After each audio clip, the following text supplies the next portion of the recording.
Şimdi tahtımızın ne manası kaldı ki? En sevdiğimiz bile bize bunu yaparsa. Yüreğim daralıyor paşa. Biz mi yanlıştayız? Kendimden de, tahtımdan da, iktidarımdan da vazgeçerim lakin devletimi düşünürüm. Milletimi düşünürüm.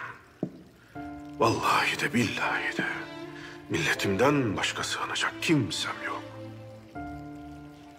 Ferman Hakan'ımızındır. Milletime soracağız. Kalalım mı, gidelim mi?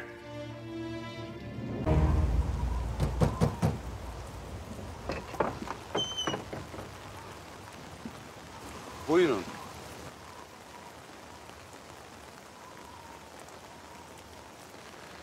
Selamun aleyküm Mümtaz amca.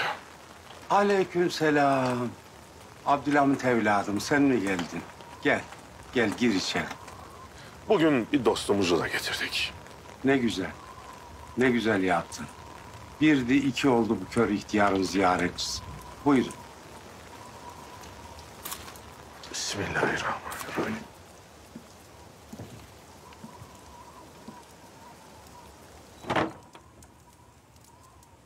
Eviniz nasıl bu kadar düzenli Mümtaz amca? Arkadaşın sayesinde. Abdülhamit evladım her hafta birini gönderir. 20 yıldır hiçbir işimi aksatmaz. Var olsun. Allah razı olsun. Allah senden de razı olsun Mümtaz amca. Kimseden yardım kabul etmezsin biliriz. Lakin bizim yardımımızı da geri çevirmezsin. Benim gözlerim ama evladım. Bilemem ki kim parasını nasıl kazanır. Helal midir, haram mıdır? Ama sende başka bir hal var. Senin verdiğin ekmek helal kokuyor. Gözlerim görmüyor ama kalbim görüyor elhamdülillah. Elhamdülillah. Bir şeyi merak ederim Mümtaz amca. Neden halini saraya bildirmedin? Sultan Abdülhamit Han sana yardım eder de. Sen ne dersin evladım? Abdülhamit Han kendi işine baksın. Benim Abdülhamit'im bana yeter. Neden öyle dersin Mümtaz amca? Vallahi onun aklında bir dakika yer tutsam bunun hesabını mahşerde veremem. Abdülhamit Han bu dünyanın hamalıdır. Onun sırtına aldığı yükü hangi insan taşıyabilir? Bütün mazlumların, mağdurların, müminlerin yükü sırtında. Bir de benim gibi amayı mı düşünsün? O devleti, milleti, dini, bayrağı düşünsün.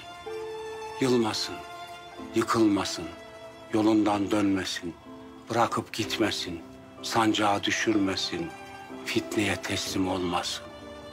Düşmanın fitnesine, şeytanın hilesine kanıp, kalbini dostuna, devletine, milletine karşı kirletmesin. Eğer vazgeçer de yenildim derse bu kör, bu ama hesabını ondan mahşerde sorar.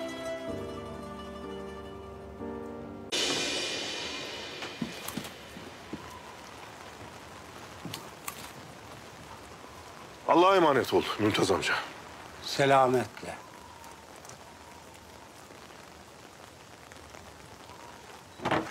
Hakan'ım. 20 yıldır hizmetini gördüğünüz adam sizi tanımaz mı? Bizi tanır paşa. Lakin sultanlığımızı bilmez. Yükümüz ağır paşa.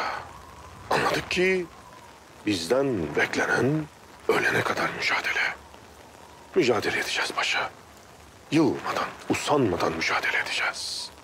Ne düşmanın fitnesine, ne de şeytanın vesvesesine yenilmeyeceğiz. Dostlarımızı da kaybetmeyeceğiz.